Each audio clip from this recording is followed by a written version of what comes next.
There is a quiet skill that almost nobody teaches directly, though every generation before us seemed to sense it in their own particular way.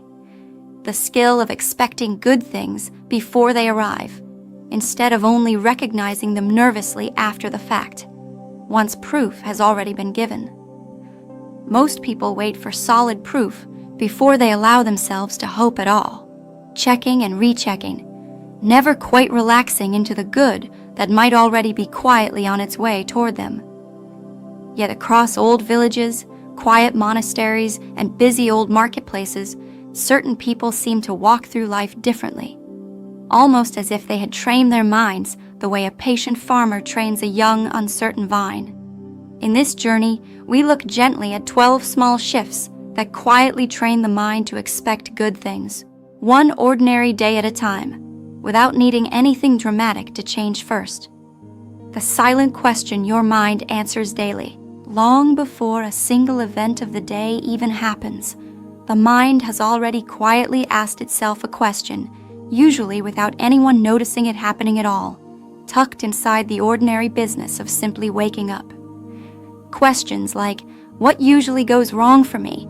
Or what good thing might happen today? Sound almost identical in tone and volume, yet they send the mind searching in two completely different directions. Old monastery scribes believed the very first line copied each morning quietly decided the character of the entire page that followed, no matter how many hours of work remained.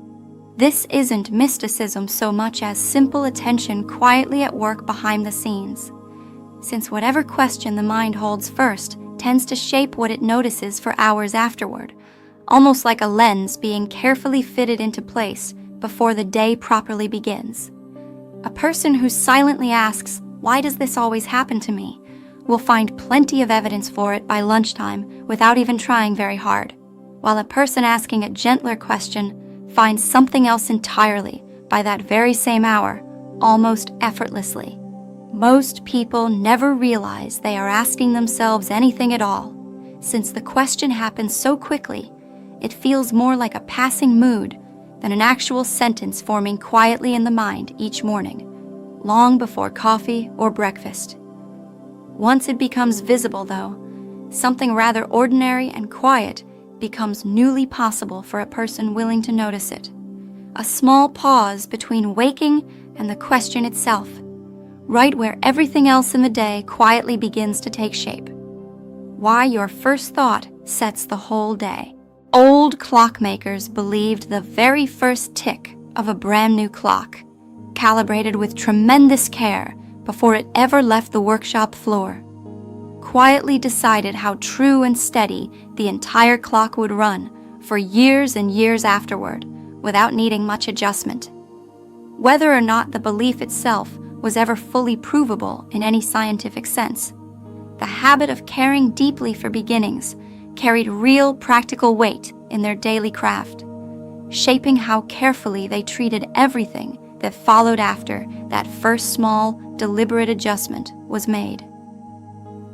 Modern mornings rarely get that same careful, deliberate treatment from most people living busy lives, since most reach for a phone within minutes of waking, letting someone else's news, someone else's opinion, or someone else's small crisis quietly become the very first thought of the day entirely, before the person has even sat up.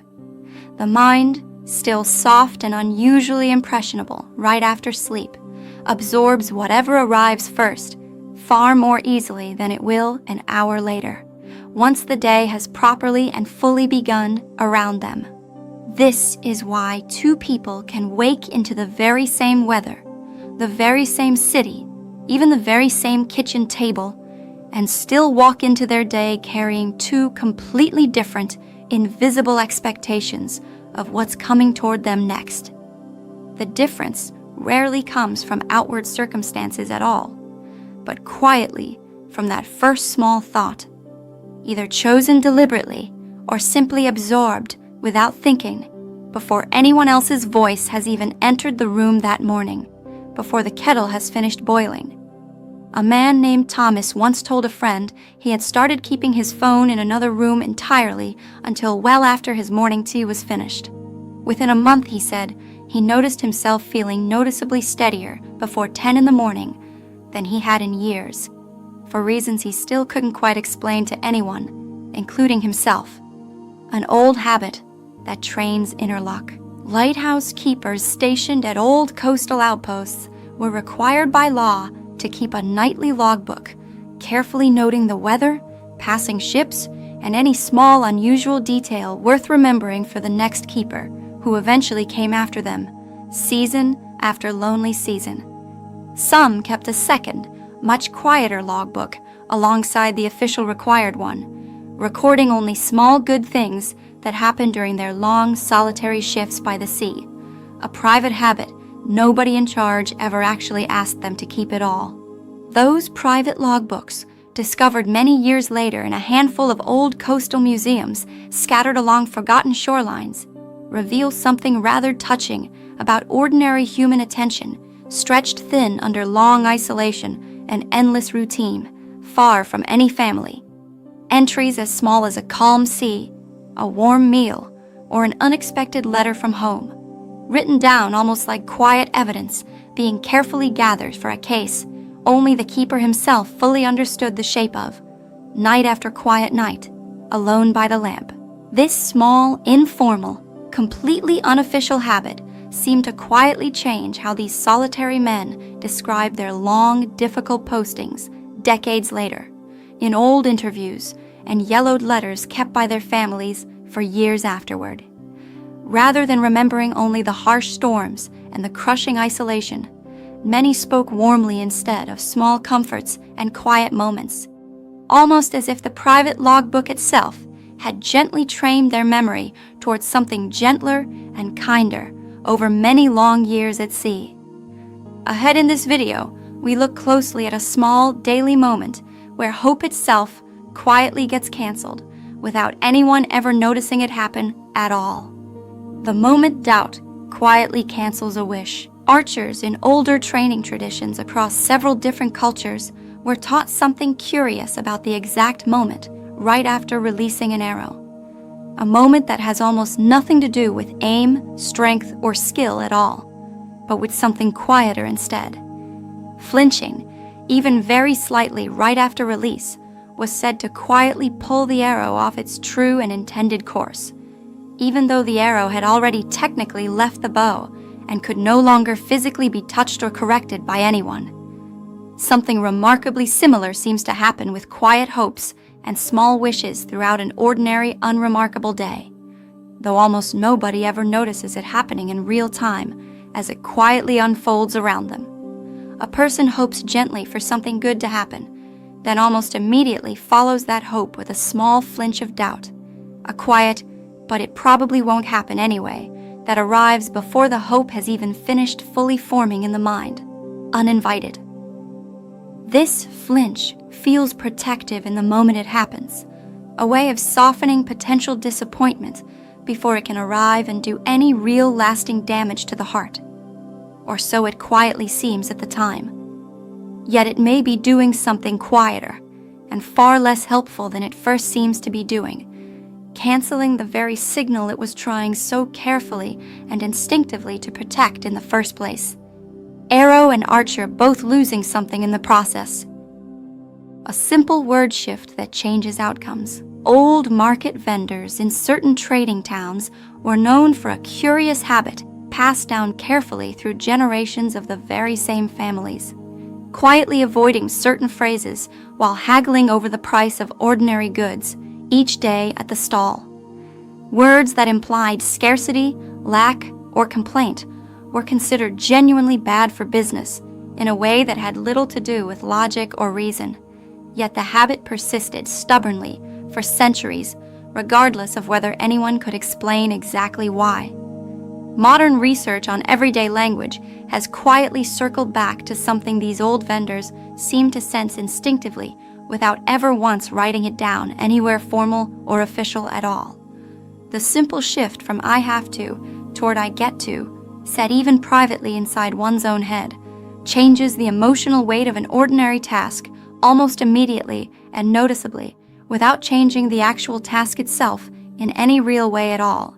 This isn't about pretending difficult things are secretly easy, since nobody is truly fooled by empty, forced positivity for very long. Least of all the person quietly saying it to themselves each morning. It's about noticing how small, repeated word choices quietly train the mind's underlying expectation over months and years. One small, unremarkable sentence at a time, without anyone else around ever even noticing the shift taking place at all, quietly, in the background. Why noticing small wins attracts bigger ones.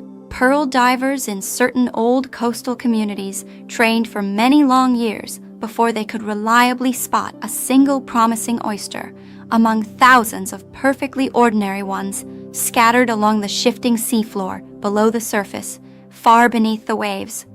Experienced divers described noticing smaller and smaller details over time. A slightly different shell texture, a faint, unusual color. Details a beginner's untrained eye would have swum straight past entirely without ever giving them a second glance at all, distracted by the open water. This same trained noticing shows up in far more ordinary places than any ocean floor, and how some people seem to spot small good things throughout an otherwise unremarkable day, while others walk straight past them entirely, never once looking down or around. A parking space opening up unexpectedly, a kind word from a stranger, a problem quietly solving itself on its own. Small events that either register clearly or vanish completely, depending entirely on trained, practiced attention, built up slowly over years.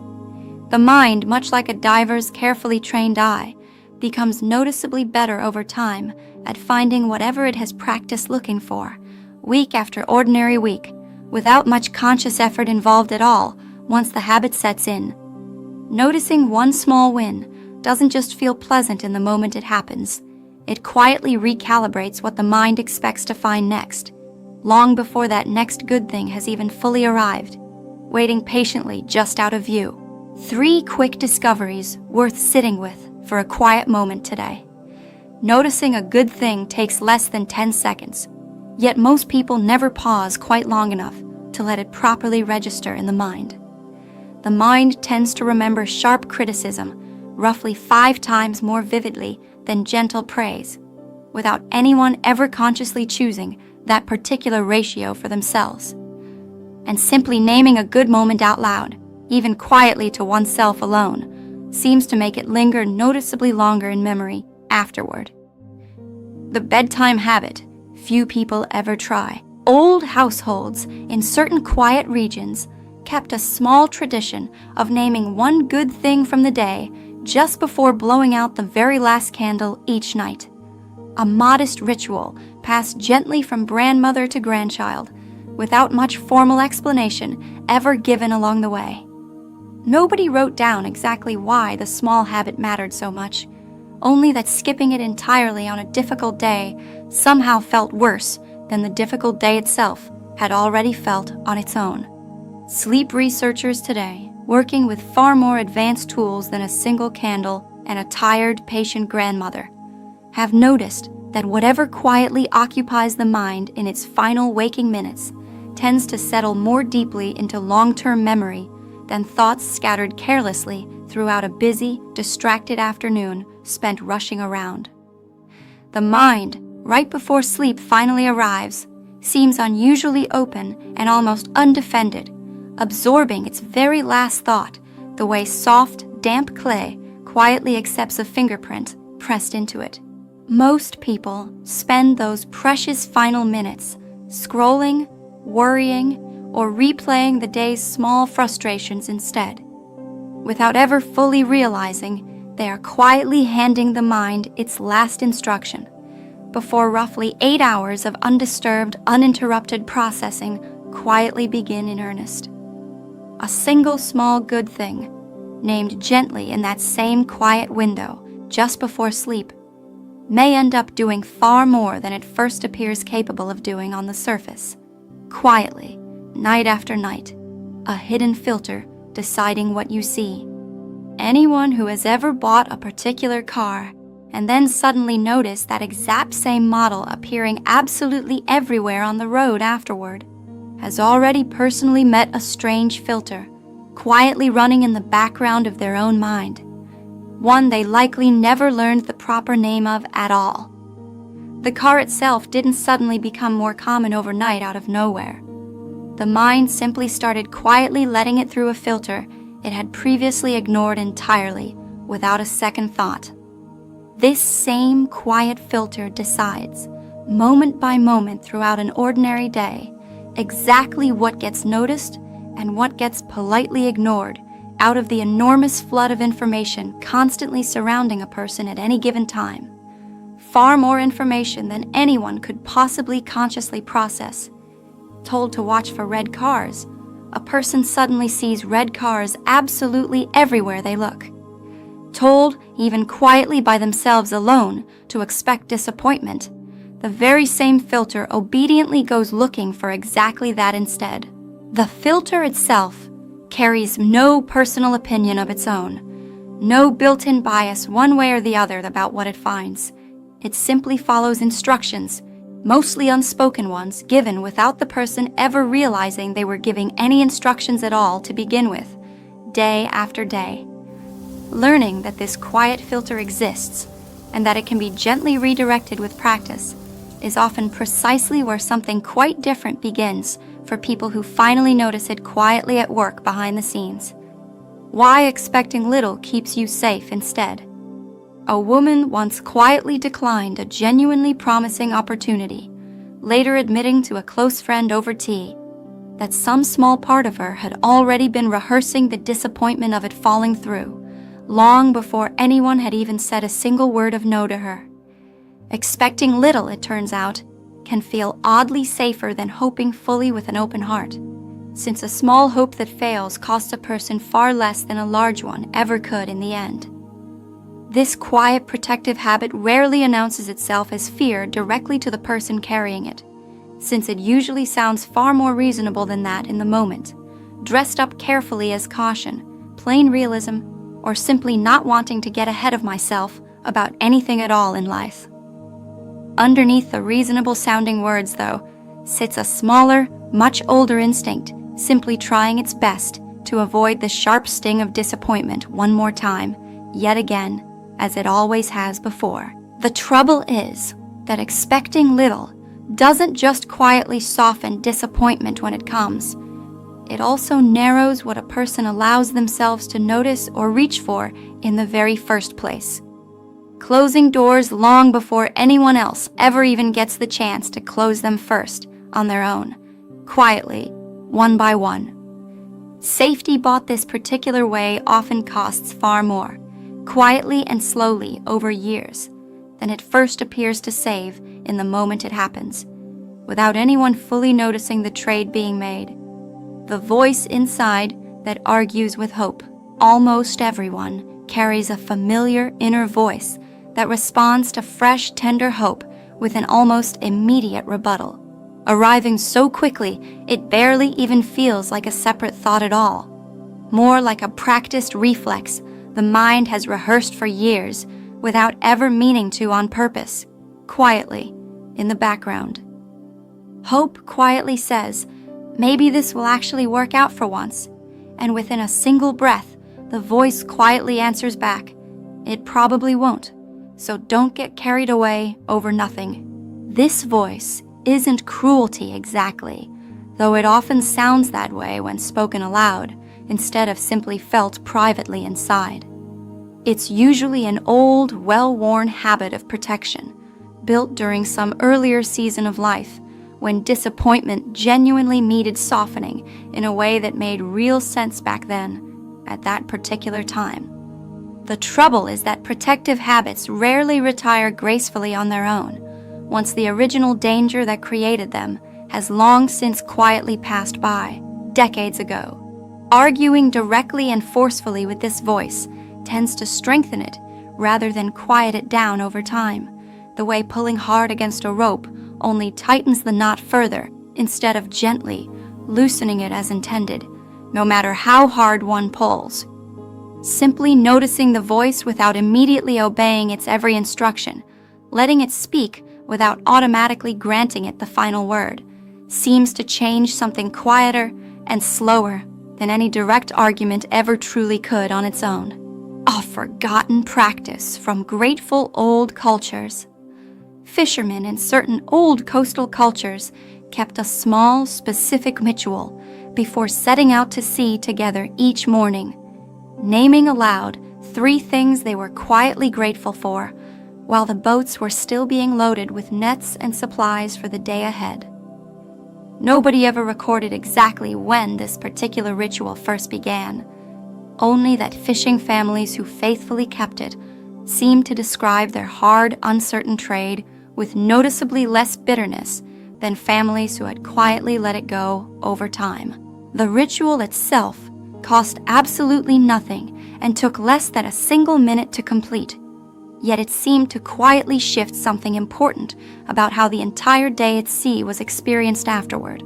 Storms and disappointingly empty nets included, according to old oral accounts passed carefully down for several generations of the same fishing families. Gratitude spoken openly before uncertainty, rather than only quietly after success arrived, appeared to change the emotional shape of the uncertainty itself somehow, in ways nobody could fully explain. Modern daily life offers far fewer natural moments for this particular kind of ritual, since most ordinary days simply begin without any real equivalent of loading a boat or checking the tide first thing each morning before work begins. Yet the underlying idea itself, naming good things before the day has proven itself one way or another, seems to have quietly outlived the very fishing villages that first practiced it so faithfully, generation after generation, long after the boats stopped sailing. The quiet shift before good things arrive. Fishermen and old sailors alike have long described a strange, particular stillness that settles over the open sea in the minutes just before dawn.